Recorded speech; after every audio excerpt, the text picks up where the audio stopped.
Hi guys, sorry I got cut off with the Facebook Live I just did a few minutes ago. So this is the continuation of it. If you haven't listened to the first part, just go down to the post and you'll see the first part and the introduction.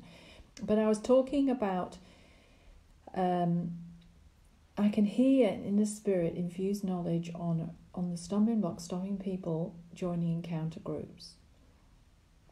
And we're seeing Father really wanting to call people in, as it's the major way to do the journey. So some of the stumbling blocks are one, feeling like, well, I just can't hear, therefore no way can I join. But you must realise that you will hear so much better when you actually go on an encounter group versus trying on your own. That's why we need the body, and that's why it helps us. So if you can't hear, it doesn't matter. You will begin to hear so much better, because you have to set your heart on wanting to do something for the body and give back. And when you do that, you will be rewarded with hearing in the spirit. The second is fear of clashing with others because you've had a bad experience in the past. Well, part of this journey is overcoming those hurts. It's getting the soul wounds healed and being able to cope with not taking offense, not worrying if someone doesn't listen to you well or understand you or agree with you. When you can overcome that, and the encounter group is the best place to overcome it, you'll be free. You'll be free from that fear of clashing with people. We just have to minimize the importance of things and recognize that nobody's there deliberately trying to put us down, view us as inferior, but to grow in our identity. And once you don't take offense, or choose not to take offense over anything, and believe the best in people, we're all just trying to learn to work together as one, and that will take some time in a group. It just take a bit of meshing. Eventually people begin to understand each other's languages. They get an idea of what people are saying in a spiritual sense. Even if they don't really understand the words, they just pick up the gist, and it will begin to merge, and you begin to feel like it's family, and you're on this amazing adventure and journey, and that's where the real excitement comes in. And so just begin to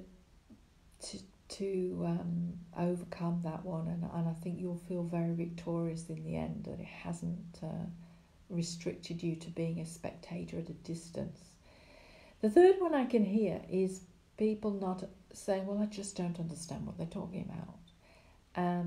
If you begin to look at, first of all, just choose anything that you vaguely understand as a mountain for yourself, and begin ruling on that. Secondly, if you just begin to set your heart in understanding where they're coming from, I really believe the seven spirits are our tutors. They will show you why these mandates that they're talking about are so important, and you begin to get a heart for it. You can also check our big picture section on the website, and you will begin to see, just glance at some of the pages, and your spirit will begin to pick up some of the big issues of which we're addressing. Things like freedom, moving from slavery to freedom's big mandate. The whole thing of how we all come together as one united body in New Earth. Calling in kings, calling in apostles. Dealing with stumbling blocks for how to operate out of the tree of life, and how to do encounters, and how to move from the old wineskin methods. All these, how to father, all these things come in, and you'll see why we're all called to unite together, all the tribes together, everybody, no more denominations, no more settling for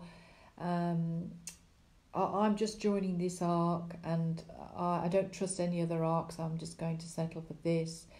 It's cross-pollinating, it's laying down a lot of what you've currently taken as fixed doctrine, and you'll begin to see why these mandates matter. And by cross-pollinating as well in encounter groups between arcs and houses, that will really, really help you as well, because you'll see some of them will have different understanding in different areas, and you'll grow massively. And that's why getting people from all sorts of backgrounds together is really a key point. If we all just stick with people who we've all grown up together and we all speak the same language, we won't challenge each other, and we won't get to see some of the things they're seeing that our particular house is not focused on. The other one is, I'm too busy. There's just too much in my life. How could I possibly fit all that in? Well, several points there. One is that we're seeing a call to come out of Babylon, which means in so many different meanings of coming out of Babylon. One is just coming out of the worldly system that we've bought into so greatly, that we need this job, we need this amount of money, we need this type of house, we need this, we need that, and we've got to do all these things to support it, and my family need all this time. And when we lay a lot of those down, we realise we don't actually need those things, or we don't need them as much. We don't need to put as much time into things. We can find time. Anything you set your desire on, you can find time. Time is never an issue. It's desire. And that's what we have to understand. It's just an excuse, really, because the desire isn't strong enough. The other thing is, we're just not seeing a flood of people wanting to start encounter groups. And I can see a lot of fear rising there. And that's causing, the body as a whole, really, to be able not to offer massive numbers of encounter groups at different time zones, different times, to fit people's schedules. So you have to see that if you don't volunteer to set up an encounter group, you're creating a blockage for other people. And it doesn't take an expert, it doesn't take huge amount of knowledge. You don't have to go through a Bible college or for 3 years to do that. You're not the leader, you're just a facilitator. Everybody owns the group, everybody facilitates jointly. You may just be providing the Zoom, the time, and a little bit of confidence for somebody who's newer than you. I don't really see you need training.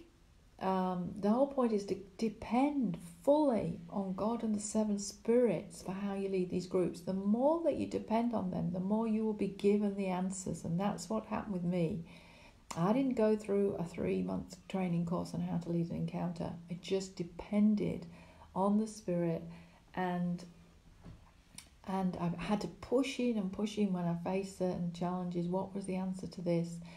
And I did get the answers, and it's very exciting to do it that way. And even if you go through some training, chances are you'll forget because you're not applying it right there. It's the best way to learn, and it's the new method. The new method is free, light, fun, desire. Go with it. It's not heavy. Learn this manual or follow my protocol. And I see we can't do this as ARC and house leaders. We can't set this protocol that we believe is there to keep people safe. They have to find themselves. Otherwise, they're never going to grow. And they're going to be in fear that if they step out of your protocol, what's going to happen? We're finding really the protocol doesn't matter. We've never had any issues, and we get more and more shorter and shorter protocol because we all know what the thing is, and it's starting to get very religious if we're going over and over a set method. as we're seated in heavenly realms. So as long as everyone's, going through Jesus, that it's not an issue. So just be bold, be courageous. I say we can support you. We can find you a partner that will